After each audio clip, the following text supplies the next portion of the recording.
Hello everyone. This is a continuation of doing services on these cars, on the P3 Volvos, in the 3.0 liter T6 engines.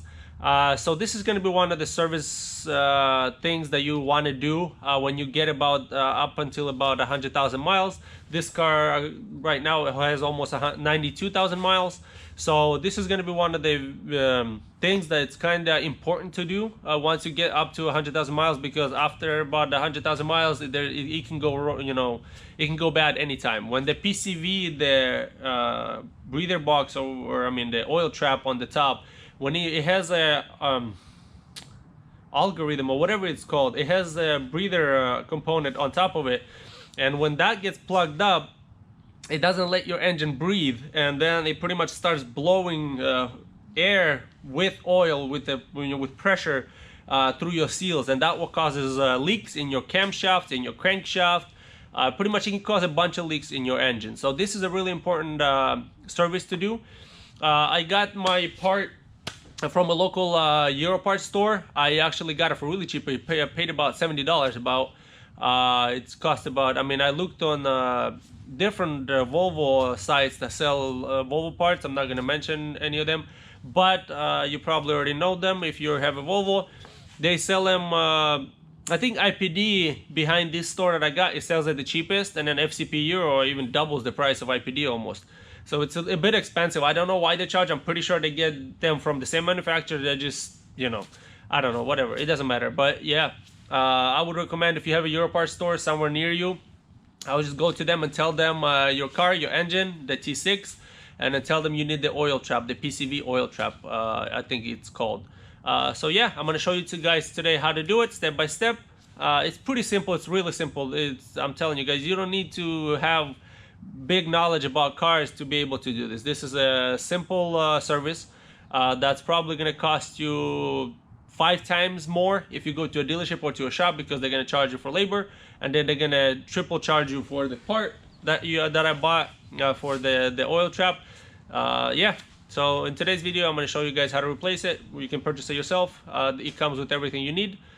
So you just take the bolts off, unhook the hose, and swap it. Anyways, I'm gonna explain it in the video. Hope you guys enjoy it.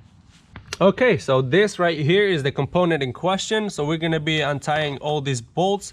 These I think they're 10mm bolts on top, and then I'm gonna let you guys know which torques they are. Those are torque sockets right there, all those bolts, and then we're gonna unhook that hose right there, and it comes right off. So it's really easy to do. This plastic box is the one that we're talking about right now.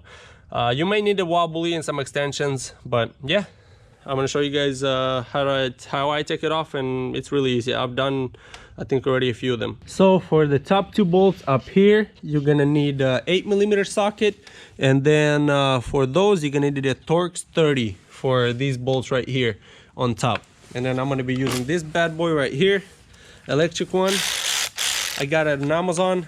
This is really good quality, and it's been helpful. It's not that expensive. It's like $70 for this with 2 batteries. So I'm gonna include all the tools under my video, so you guys can check them out from Amazon if you want to purchase them from Amazon. I guess you can purchase it from anywhere in the world.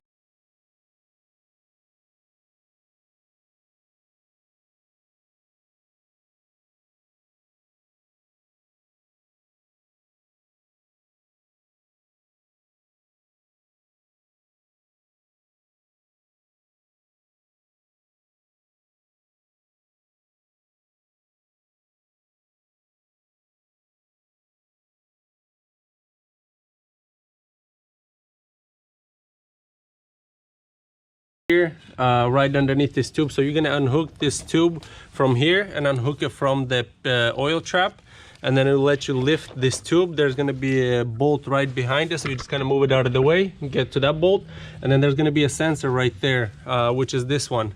It's the same size Torx as all these, so just unhook that and slide it out so that way you don't break it. And then now we're just gonna take the oil trap out.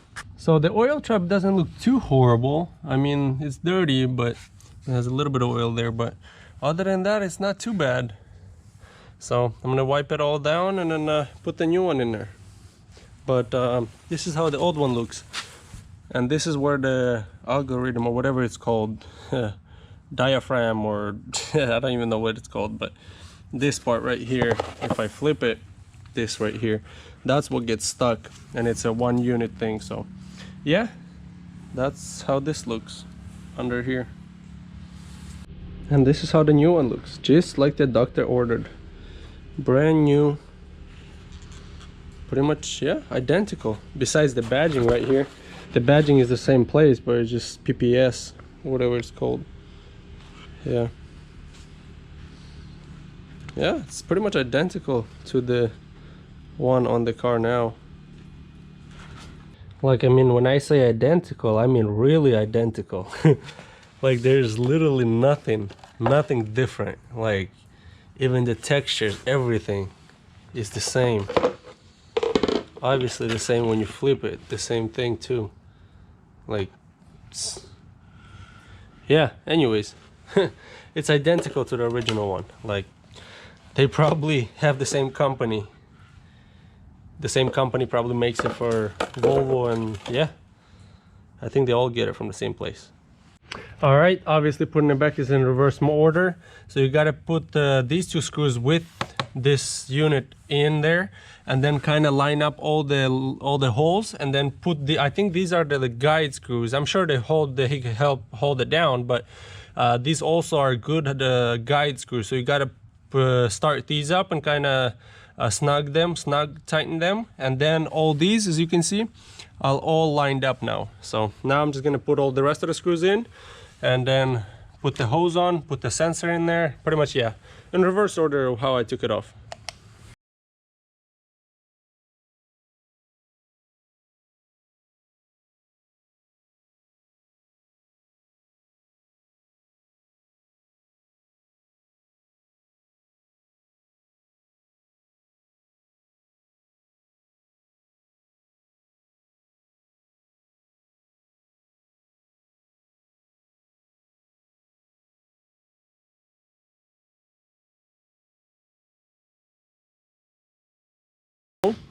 It's all done, got the new clamp, got everything bolted tight, got the boost TCV solenoid right there. It goes on there, so you got to take it off when you take it out. Got the sensor back in there, hooked up. So yeah, now everything is back together. And got those 2 bolts, don't forget about those to tighten them. And yeah, there's behind, when you take this off, you will see under one bolt there's like a what do you call it, kind of like an it goes on top of the, underneath the bolt, kind of on top of this thing right here. There's an arm that holds this pipe right behind there. So make sure you don't put the arm underneath this thing. Make sure you put this on the engine, and then the arm behind there, it's a little plastic arm, goes on top of the oil trap behind it. You will see what I'm talking about after you take it off, right there, kind of like in the center behind. So yeah, that's that. It's pretty simple, pretty easy. It's I'll tell you right now though, you're gonna need wobblies, you're gonna need a 8mm and a Torx, and a 1/4 inch extension, and a wobbly that bends, because otherwise, yeah, it's pretty tight back there. So if you don't have a wobbly like this, you're gonna have a hard time. All right, let's start it up now, make sure everything works good. Yeah, no problem here. No lights.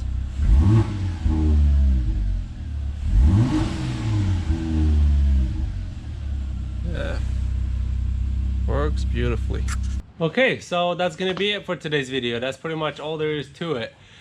This kind of maintenance I wouldn't call like a a scheduled maintenance type of deal. This is more of a preventative maintenance, kind of that you do ahead of time, before it goes bad and starts causing issues. Because if this diaphragm that's in the PCV, if it goes bad and the little ball that's in the diaphragm there, it gets stuck or something, it's gonna cause issues. Your engine is gonna start blowing air through everywhere that it can, and oil with it. And once it starts blowing air everywhere, you're gonna come into a lot more expensive repairs, doing cam seals, crankshaft seals, and possibly even worse than that. So this is one of the things that you kind of might want to do when you're reaching about 100,000 miles on your vehicle, on these cars, on the T6 engines. It's a good habit to do it, or it's a good, I don't know what do you want to call it, but anyways, yeah, it's good to do when you're up there in the mileage. So yeah, again, thank you for watching the video. Hope you liked it. Give it a thumbs up, subscribe to the channel, and as usual, see you next time.